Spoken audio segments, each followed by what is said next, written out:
Hello दोस्तों, नमस्कार। बहुत स्वागत है आपका एग्जाम गुरुजी चैनल के डेली करंट अफेयर्स के वीडियो में। आज 22 नवंबर 2020 है और आज के वीडियो की पीडीएफ डाउनलोड करना मत भूलिएगा। ये पीडीएफ आपको हमारे टेलीग्राम चैनल से मिल जाएगी, जिसकी लिंक नीचे डिस्क्रिप्शन में दी गई है। उसके अलावा ये पीडीएफ आपको हमारी एप्लीकेशन एग्जाम गुरुजी ऐप पर भी मिल जाएगी। इसकी लिंक भी नीचे डिस्क्रिप्शन में दी गई है। आगे बढ़ेंगे, बात करेंगे मध्य प्रदेश जेल प्रहरी के लिए हमारी टेस्ट सीरीज अवेलेबल है। इसके अलावा एमपीपीएससी प्री के लिए टेस्ट सीरीज, एमपीएसआई के लिए टेस्ट सीरीज, एमपीपीएससी प्री के प्रिंटेड नोट्स, फुल कोर्स और एमपीएसआई के लिए कोर्स, इंग्लिश की कोर्स अवेलेबल है। अधिक जानकारी के लिए नंबर और व्हाट्सअप या इस नंबर पर आप कॉल कर सकते हैं। बात करेंगे थॉट ऑफ द डे की। आज का हमारा मोटिवेशनल पावरफुल थॉट भी एक संस्कृत श्लोक है और हमारा श्लोक कहता है, अश्वस्य भूषणम वेगो मदम स्याद गजभूषणम चातुर्यम भूषणम नार्या उद्योगो नरभूषणम। इसका मतलब ये है कि जो अश्व यानी कि घोड़ा होता है, उसका आभूषण यानी उसका सबसे बड़ा गुण है उसका वेग, और जो हाथी होता है गज, उसका सबसे आभूषण है उसका मदमस्त चाल। जबकि जो नारी होती है उसका आभूषण है वो अपने कामों में कितनी निपुण है। और नर यानी कि मनुष्य का जो भूषण है वो है उद्योग, यानी कि उसे लगातार मेहनत करनी चाहिए, उद्योग करना चाहिए ताकि वो अपने जीवन में उन्नति प्राप्त कर सके। यानी आप उद्योग करने के लिए पैदा हुए। आप सब लोगों को क्या करना चाहिए? उद्योग करना चाहिए, मेहनत करना चाहिए, लगन से काम करना चाहिए, और यही आपका सबसे बड़ा आभूषण होगा। आपका रूप इतना बड़ा आभूषण नहीं है, दूसरी चीजें आपका आभूषण नहीं है, सबसे बड़ा आपका आभूषण है आपकी उद्योगशीलता। तो इसी थॉट के साथ आगे बढ़ेंगे, बात करेंगे क्विक रिवीजन कल के पढ़े गए करंट अफेयर के प्रश्नों का। पहला प्रश्न है कि प्रधानमंत्री नरेंद्र मोदी ने किस देश के प्रधानमंत्री जेवियर बेटल के साथ वर्चुअल शिखर सम्मेलन की बैठक की है? ये लग्जमबर्ग के प्रधानमंत्री के साथ की। दूसरा प्रश्न है कि किसने बेंगलुरु टेक समिट 2020 का उद्घाटन किया है? तो ये नरेंद्र मोदी जी के द्वारा किया गया। तीसरा प्रश्न, प्रधानमंत्री नरेंद्र मोदी और किस देश के प्रधानमंत्री ने रुपे कार्ड के दूसरे चरण का शुभारंभ किया है? तो भूटान के प्रधानमंत्री के द्वारा। चौथा प्रश्न है कि माइया सैंडू ने किस देश के राष्ट्रपति पद का चुनाव जीता है? तो ये मालडोवा के। पांचवा प्रश्न है कि हाल ही में बोलिविया में कौन से जानलेवा वायरस ने दस्तक दी है? इसका नाम है चैपर वायरस। छठवां प्रश्न है कि आवासन और शहरी कार्य मंत्रालय, राष्ट्रीय राजधानी क्षेत्र परिवहन निगम लिमिटेड और किस बैंक ने ऋण समझौते पर हस्ताक्षर किए हैं? तो ये न्यू डेवलपमेंट बैंक है। सातवां प्रश्न, भारत सरकार, विश्व बैंक और किस राज्य के बीच परिवहन क्षेत्र पर समझौते पर हस्ताक्षर हुए हैं?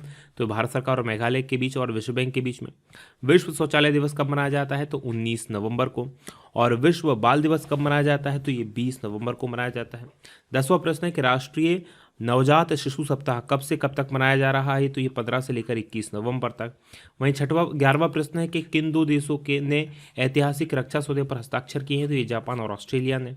12वां प्रश्न है कि किस देश के लेखक डगलस स्टुअर्ट ने अपने उपन्यास शगी बैन इसके लिए 2020 का बुकर पुरस्कार जीता है? तो ये स्कॉटलैंड के लेखक हैं।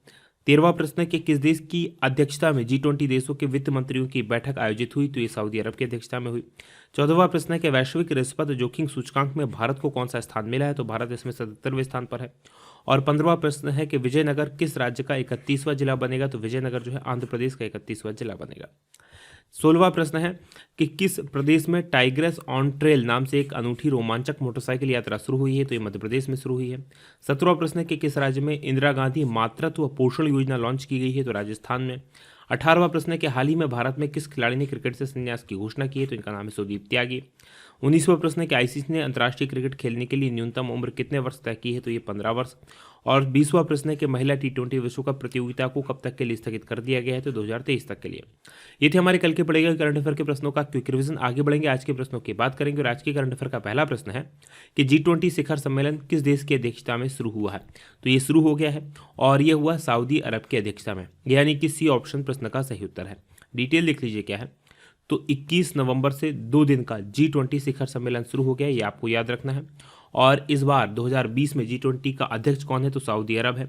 और ये जो शिखर सम्मेलन है ये वर्चुअली आयोजित हो रहा है, क्योंकि कोरोना काल के कारण एक दूसरे देशों में लोग नहीं जा रहे हैं, तो ऐसे में ये वर्चुअली इसका आयोजन किया जा रहा है। और 2 दिन के जो सम्मेलन है इसकी थीम है सभी के लिए 21वीं सदी के अवसरों को हासिल करना, ये इस बार की थीम है। और प्रधानमंत्री नरेंद्र मोदी ने भी इसमें हिस्सा लिया है, तो ये आपको याद रखना है। बात G20 की करेंगे तो 26 सितंबर 1999, याद रखिएगा 26 सितंबर 1999 इसको इसकी स्थापना हुई थी। और ये 20 प्रमुख अर्थव्यवस्थाओं का संगठन है।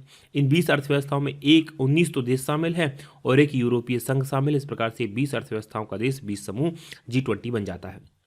बात करेंगे दूसरे प्रश्न की कि विश्व टेलीविजन दिवस कब मनाया जाता है। तो विश्व टेलीविजन दिवस जो मनाया जाता है वो 21 नवंबर को मनाया जाता है, यानी कि बी ऑप्शन प्रश्न का सही उत्तर है। डिटेल लिख लीजिए क्या है। तो 21 नवंबर को दुनिया भर में विश्व टेलीविजन दिवस के रूप में मनाया जाता है और इस दिन पत्रकार, लेखक, ब्लॉगर और अन्य जो माध्यम से जुड़े हुए हैं संचार और वैश्वीकरण में टेलीविजन की जो भूमिका है उसको बढ़ावा प्रोत्साहित करते हैं कि ये दुनिया जो ग्लोबलाइजेशन हुआ है उसमें टीवी कितना इंपॉर्टेंट रोल प्ले किया है। 21 नवंबर को संयुक्त राष्ट्र महासभा द्वारा दिसंबर 1996 में इसको मनाए जाने की घोषणा की थी और 21 नवंबर 1996 में पहला विश्व टेलीविज़न फोरम का भी आयोजन किया गया था। तो ये आप याद रखेंगे। बात करेंगे तीसरे प्रश्न की कि इंडो थाई कॉर्पेट का आयोजन भारत और किस देश की नौसेना के बीच में किया गया। तो जैसा कि नाम से स्पष्ट हो रहा है इंडो थाई, तो भारत और थाईलैंड की जो सेना है, भारत की नेवी और थाईलैंड की जो रॉयल सेना है उसके बीच में, यानी कि डी ऑप्शन प्रश्न का सही उत्तर है। डिटेल देख लीजिए क्या है।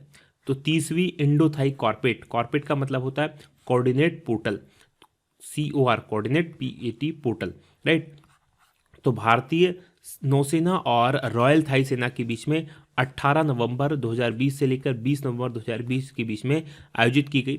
2005 से हर एक साल में 2 बार इसका आयोजन होता है। क्या है तो है ये कॉर्पेट, तो जो अंतर्राष्ट्रीय समुद्री सीमा रेखा है दोनों देशों की, इनके साथ दोनों देशों के द्वारा कॉर्पेट का आयोजन किया जाता है। एक प्रकार का ये समझ सकते हैं कि युद्ध संचालन जैसा होता है और दोनों सेनाओं के बीच में इंटर ऑपरेटिबिलिटी को बढ़ावा देता है कि एक दूसरे के साथ दोनों देश जो है, दोनों देशों की सेनाएं समन्वय करें, जिससे तस्करियां वगैरह कई बार होती हैं समुद्र के माध्यम से, समुद्र के रास्ते के माध्यम से कई प्रकार की अवैध चीज़ें एक देश से दूसरे देश पहुंचती हैं, तो उनको रोका जा सके, पेट्रोलिंग बढ़ाई जा सके। तो इस प्रकार का आयोजन हर साल में 2 बार होता है।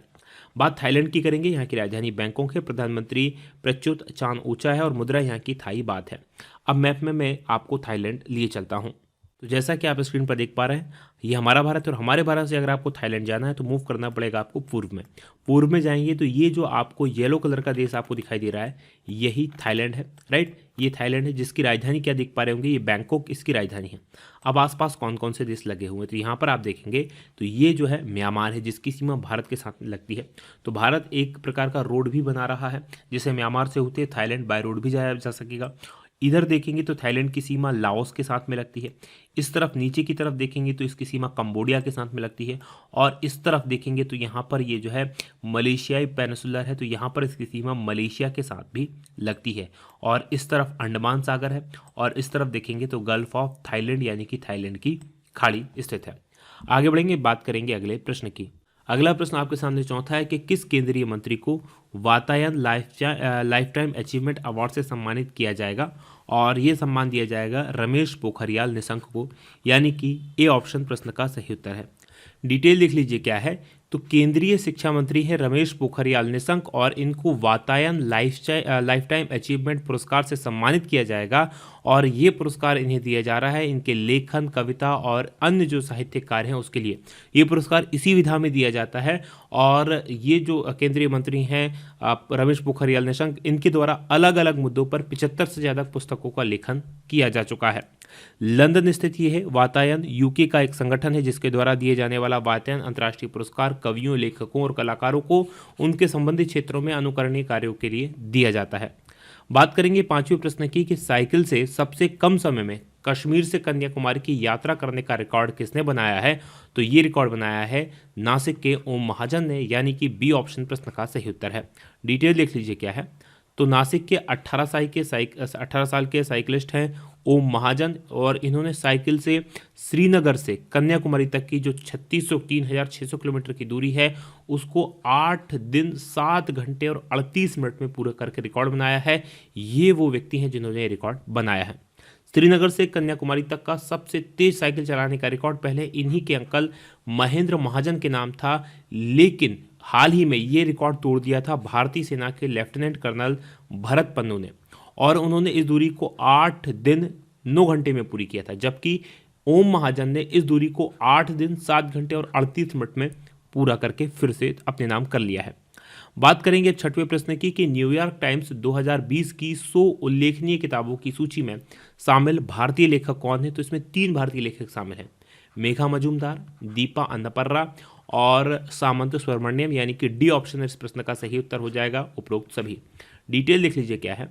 तो प्रतिष्ठित अखबार है न्यूयॉर्क टाइम्स और इसने इस वर्ष की 100 उल्लेखनीय किताबों की सूची जारी की है और इसमें आलोचकों की प्रशंसा पा चुकी 3 भारतीय लेखकों की किताबें शामिल हैं। कौन कौन सी शामिल है? भारत में जन्मी मेघा मजुमदार की किताब द बर्निंग, उसमें इसको जगह मिली है। केरल में पढ़ी बड़ी दीपा अन्नापरा, इनकी किताब है जिन्न petrol on the purple line, इसको भी किताब में जगह मिली गई है।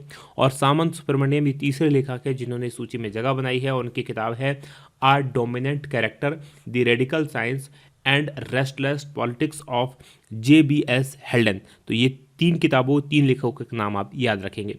बात करेंगे 7वें प्रश्न की कि 60 साल में पहली बार किस देश के निर्वासित राष्ट्रपति लोबसांग सांगे को व्हाइट हाउस में औपचारिक प्रवेश मिला है? और ये जो हैं तिब्बत के प्रमुख हैं, यानी कि बी ऑप्शन प्रश्न का सही उत्तर है। डिटेल लिख लीजिए क्या है, तो तिब्बती सरकार के जो निर्वासित अध्यक्ष हैं डॉक्टर लोबसांग सांगे, ये औपचारिक रूप से अमेरिका के व्हाइट हाउस में इनको प्रवेश दिया गया है और सांगे को पिछले 60 वर्षों में पहली बार अमेरिकी विदेश विभाग में आमंत्रित किया गया था। तो ये आप याद रखेंगे। अब मैं आपको मैप में तिब्बत दिखाता हूं कि आखिर तिब्बत वाला हिस्सा है कौन सा। अब देख पा रहे हैं हमारा भारत और हमारे भारत से अगर आप देखेंगे तो तिब्बत यानी चाइना की जो सीमा लगी हुई है वो इस तरफ लगी हुई है। अब ये जो आपको ये वाला जो और ये दोनों जो मैप दिख रहे हैं ये एक्चुअल में तिब्बत था, राइट, तिब्बत था। 1905-6 से लेकर इसमें चाइना ने घुसपैठ शुरू किया और बाद में 1950 को इसमें अपना कब्जा कर लिया और 1957 से 1959 के बीच में यहाँ के जो प्रमुख होते हैं दलाई लामा, उनको भारत नेपाल के रास्ते भारत आना पड़ा और वर्तमान में वो हिमाचल प्रदेश के धर्मशाला से निर्वासित जीवन जी रहे हैं। और तिब्बत की राजधानी क्या है? तो लहासा है। अब इसका स्टेटस चाइना में क्या है? तो चाइना में ये एक स्वायत्त क्षेत्र है। स्वायत्त मतलब वो होता है जो अपने अंदर स्वाधीन रह सकता है लेकिन उसके ऊपर छत्र छाया चाइना की, यानी कि चाइना का हिस्सा माना जाता है, अंतर्राष्ट्रीय रूप से इसको माना जाता है और चाइना ही इसको क्लेम करता है। तो ये आप याद रखेंगे। तो ये लहासा जो है तिब्बत की राजधानी है जो कि एक स्वतंत्र देश हुआ करता था, अब चाइना के अंदर केवल ये एक स्वायत्त क्षेत्र बनकर रह गया है। बात करेंगे 8वें प्रश्न की कि विश्व मत्स्यन दिवस कब मनाया जाता है? तो वर्ल्ड फिशरीज डे जो मनाया जाता है वो मनाया जाता है 21 नवंबर को, यानी कि सी ऑप्शन प्रश्न का सही उत्तर है। डिटेल देख लीजिए क्या है, तो दुनिया भर में मछुआरा समुदायों के द्वारा 21 नवंबर को विश्व मत्स्यन दिवस के रूप में मनाया जाता है और 2020 की जो थीम है social responsibility in the fisheries value chain, ये इस बार की थीम है और उसका उद्देश्य ये है कि मत्स्य यानी मछली पालन करने वाले जो लोग हैं, उससे जुड़े जो लोग हैं, उनकी आजीविका और महासागर का जो इकोसिस्टम है, जो पारिस्थितिकी तंत्र है, उसको सुनिश्चित किया जाए। बात करेंगे 9वें प्रश्न की कि वैज्ञानिकों ने सबसे पुराना नैनो ढांचा किस राज्य में मिली कलाकृति में खोजा है? और ये तमिलनाडु में मिली हुई है और ये बर्तन के ऊपर खोजा है। डिटेल देख लीजिए क्या है इसकी, तो वैज्ञानिकों ने दुनिया में सबसे पुरानी ज्ञात मानव निर्मित नैनो वस्तु को खोज लिया है और ये तमिलनाडु के किलाड़ी में पुरातत्व स्थल से मिले मिट्टी के बर्तन पर लगी विशेष काले रंग की परत है। तो इन बर्तनों पर एक विशेष काले रंग की परत चढ़ी हुई है जो कि नैनो ढांचा है और ये मिट्टी का बर्तन करीब 600 ईसा पूर्व का है। तो ये आप याद रखेंगे। और मिट्टी के बर्तन पर ये जो परत चढ़ाई गई है कार्बन नैनोट्यूब्स की बनी है और इसकी वजह से ही ये 2600 साल तक सुरक्षित भी रहा है, ये आप याद रखेंगे। एक्चुअल में अभी ये माना जा रहा है कि ये विशेष करके चढ़ाई नहीं गई थी, इसको बनाने की प्रक्रिया में ही ऑटोमेटिक ये चढ़ी थी और उसी के कारण ये बर्तन इतने समय तक सुरक्षित रह पाए। बात करेंगे 10वें प्रश्न की कि 2022 में होने वाले बर्मिंघम कॉमनवेल्थ गेम्स में कितनी महिला क्रिकेट टीमें भाग ले रही हैं? तो इसमें जो है 8 महिला क्रिकेट टीमें भाग लेंगी। डी ऑप्शन प्रश्न का सही उत्तर है। डिटेल देख लीजिए क्या है, तो 2022 में बर्मिंघम में राष्ट्रमंडल खेल होना है और इनका आयोजन 28 जुलाई से लेकर 8 अगस्त के बीच में किया जाना है और पहली बार इसमें महिला क्रिकेट टीमें भी शामिल हो रही हैं और इसमें कुल 8 अंतर्राष्ट्रीय टीमें भाग लेंगी। इसके सभी मैच इंग्लैंड के एजबेस्टन मैदान पर खेले जाएंगे। इंग्लैंड इसमें ऑटोमेटिक भाग लेगी, बाकी जो 6 टीमें होंगी वो इसमें अलग प्रक्रिया के द्वारा चुनी जाएंगी, ये आप याद रखेंगे।